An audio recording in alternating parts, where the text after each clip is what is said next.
उस गांव की आबादी बहुत थी। उस गांव की हालत भी बढ़िया थी। वहाँ एक अच्छा सरकारी स्कूल था, अच्छी बैंक की सुविधा होती है और एक अच्छा हॉस्पिटल भी होता है। गांव में सब कुछ बहुत अच्छा चल रहा था। सभी लोग खुश थे। किसान की फसल भी बहुत अच्छी उग रही थी। बारिश भी सही मात्रा में हो रही थी। गाँव के लोग भी एक दूसरे के साथ अच्छे से पेश आते थे। गाँव के लोगों में बहुत एकता थी। गाँव में जितनी भी समस्याएं आई थी, सभी का गाँव वालों ने एक साथ सामना किया था।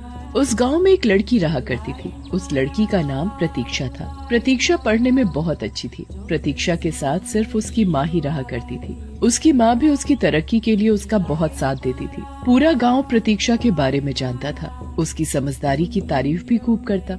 कुछ ही दिनों बाद प्रतीक्षा नौकरी के लिए एक अस्पताल में लग जाती है, एक नर्स के तौर पर। प्रतीक्षा अब गांव के अस्पताल में ही कमाने लगी थी। उसकी माँ और सारे गांव वाले प्रतीक्षा के लिए बहुत खुश थे। प्रतीक्षा अपनी नर्स की नौकरी भी बहुत अच्छे से निभा रही थी। एक दिन कुछ गांव वाले चाय की दुकान पर बैठकर कुछ बातें कर रहे थे। और भाइयों, क्या चल रहा है? सब ठीक ठाक है घर पर? हाँ भाई, सब कुछ बढ़िया चल रहा है। मेरी तो खेती भी बढ़िया चल रही है। मेरा भी सब सही ही चल रहा है भाई। आप सुनाओ, अपनी घर में बीवी बच्चे कैसे चल रहे हैं? हाँ भाई, घर में सब सही चल रहा है। बीवी घर का काम करती है और मेरा बेटा पढ़ाई। अरे आजकल चल क्या रहा है पता ही नहीं चल रहा। और चाय वाले भैया, कोई समाचार पत्र नहीं रखा है क्या? अरे हाँ भैया, रखा है। अब ही देखें। चाय वाला उस आदमी को समाचार पत्र दे देता है और फिर वो आदमी समाचार पत्र पढ़ने लगता है। जैसे ही वो आदमी समाचार पत्र में से अगली खबर पढ़ता है, वो चौंक जाता है। अरे भाई, ये क्या? पूरे विश्व में एक महामारी फैल रही है। बताया जा रहा है कि ये बीमारी जब किसी को होती है तो उस इंसान की जान भी जा सकती है। और ये बीमारी बहुत तेजी से बढ़ रही है। बहुत से लोगों की इसमें जान जा चुकी है। हाँ। अरे भैया, ये तो बहुत बुरी खबर है।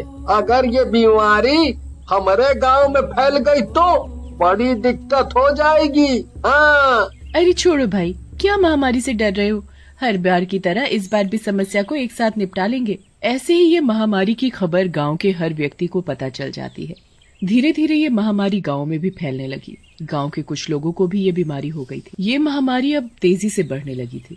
आधे से ज्यादा गांव इसकी चपेट में आ चुका था। ज्यादा मात्रा में लोग इस बीमारी से पीड़ित थे। गांव के लोगों की इस महामारी से मौत भी हो रही थी। गांव में इस बीमारी के लिए एहतियात भी जारी कर दी गई थी। सभी लोगों के लिए मास्क पहनना अनिवार्य हो गया था। सभी के लिए घर से बाहर निकलना बंद हो गया जब तक कोई आवश्यक काम न हो। गांव में लॉकडाउन लग चुका था। ये बीमारी तेजी से बढ़े ही जा रही थी और कोई भी इसकी दवा नहीं खोज पाया।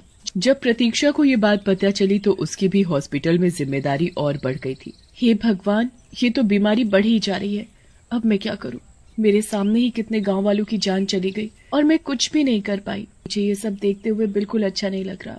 पता नहीं अब इस बीमारी की दवाई भी कब निकलेगी। कुछ ही दिनों बाद प्रतीक्षा की माँ को भी ये बीमारी पकड़ लेती है। प्रतीक्षा बहुत दुखी और परेशान होती है। अब मैं क्या करूं? मेरी माँ भी इस बीमारी की चपेट में आ गई। अब मैं यहाँ हॉस्पिटल की जिम्मेदारियां संभालूं कि घर जाकर माँ का ख्याल रखूं। प्रतीक्षा ये सारी बात हॉस्पिटल के डॉक्टर को बता देती है। वो डॉक्टर प्रतीक्षा को कुछ दिनों की छुट्टी दे देते हैं ताकि वो अपनी माँ का ख्याल रख सके। प्रतीक्षा अब अपने घर रहकर अपनी माँ की देखभाल करती है, पर क्योंकि उसकी माँ बूढ़ी होने की वजह से कमजोर थी, इसीलिए वो इस बीमारी को झेल नहीं पाई और उनकी मौत हो गई। नहीं माँ, नहीं, तुम नहीं जा सकती मुझे छोड़ के। ये नहीं हो सकता है। फिर प्रतीक्षा अपनी माँ का अंतिम संस्कार करके हॉस्पिटल में अपनी जिम्मेदारियां पूरी करने वापस चली जाती है। क्योंकि प्रतीक्षा बहुत सारे महामारी से पीड़ित मरीजों के संक्रमण में आती थी, इसीलिए उसे भी ये बीमारी हो जाती है और प्रतीक्षा की भी इस बीमारी की वजह से मौत हो जाती है। प्रतीक्षा मरने के बाद एक चुड़ैल बन जाती है। मैं जीते जीते इस गांव को नहीं बचा पाई, पर इस महामारी से मैं चुड़ैल बनकर जरूर इनको बचाऊंगी। फिर चुड़ैल उसी गांव के जंगल में भटकने लगती है। चुड़ैल एक तांत्रिक बाबा को गांव के जंगल में छिपकर कुछ तंत्र करते हुए देख लेती है। हे बाबा, आप ये तंत्र किस लिए कर रहे हो, और वो भी इस गांव में? मैंने आपको इस गांव में कभी नहीं देखा। मैं ये तंत्र इस महामारी की दवाई से निकलने के लिए कर रहा हूँ। मैं अपनी दिव्य शक्तियों से एक ऐसी दवाई निकालूंगा जिससे इस पूरे विश्व को इस महामारी से छुटकारा मिल जाएगा। बाबा मैं भी आपकी कुछ मदद करना चाहती हूँ। मैं अपने गांव के लोगों को इस तरह मरते हुए नहीं देख सकती। मुझे बताइए मैं आपकी क्या सहायता करूँ। बाबा चुड़ैल का ऐसा मदद का भाव देखकर बहुत खुश हो जाते हैं।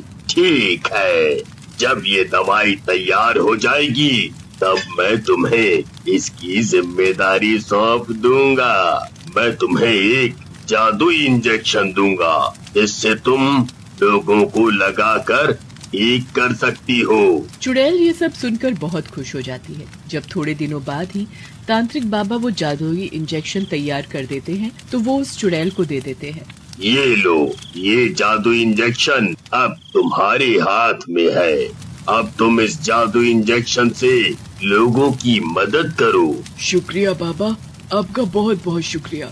अब मैं गांव के लोगों को जरूर बचा सकती हूँ। अब चुड़ैल उस जादुई इंजेक्शन को लेकर गांव में पहुंच जाती है। चुड़ैल हॉस्पिटल में वो जादुई इंजेक्शन लेकर चली जाती है। जैसे ही चुड़ैल हॉस्पिटल में आती है, सारे लोग उसे देखकर बहुत डर जाते हैं।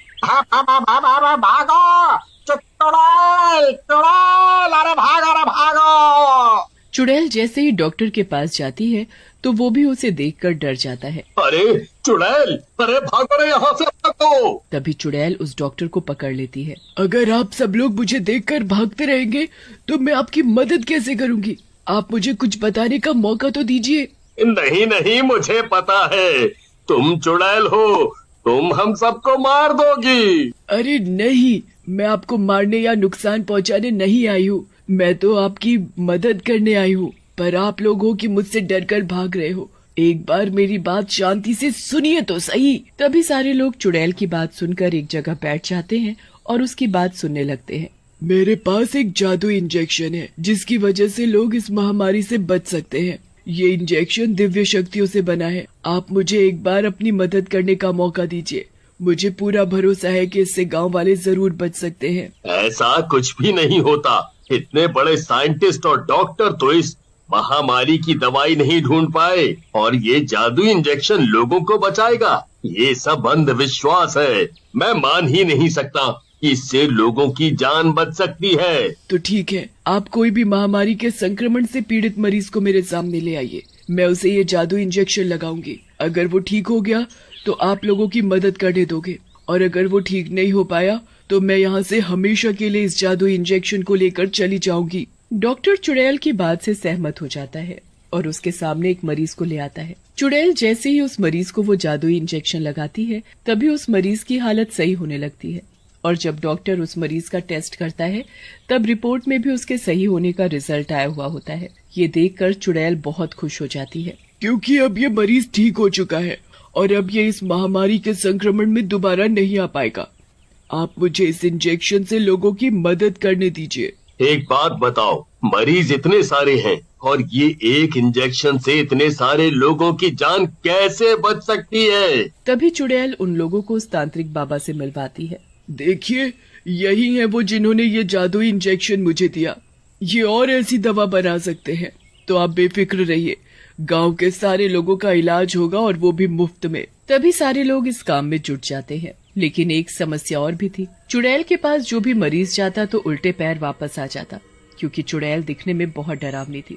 डॉक्टर, अगर ऐसे लोग मुझे देखकर डरकर भागते रहेंगे तो मैं उन्हें दवाई कैसे लगाऊंगी? इससे तो गांव वाले कभी इस महामारी से बच नहीं पाएंगे। अरे आप चिंता क्यों करती हैं? इस समस्या का भी एक हल है। आप नर्स के कपड़े पहन लीजिए और अपने चेहरे पर एक मास्क लगा लीजिए, जिससे लोग आपका चेहरा नहीं देख सकेंगे, तो डरेंगे कैसे? हाँ, ये बढ़िया हल है। फिर चुड़ैल नर्स के कपड़े और एक मास्क लगा लेती है। अब लोग आराम से वो जादुई इंजेक्शन लगाकर ठीक हो रहे थे। देखते ही देखते गांव के सारे लोगों का इलाज हो जाता है और सारा गांव एकदम ठीक हो जाता है। सारा गांव उस चुड़ैल का बहुत शुक्रिया अदा करता है।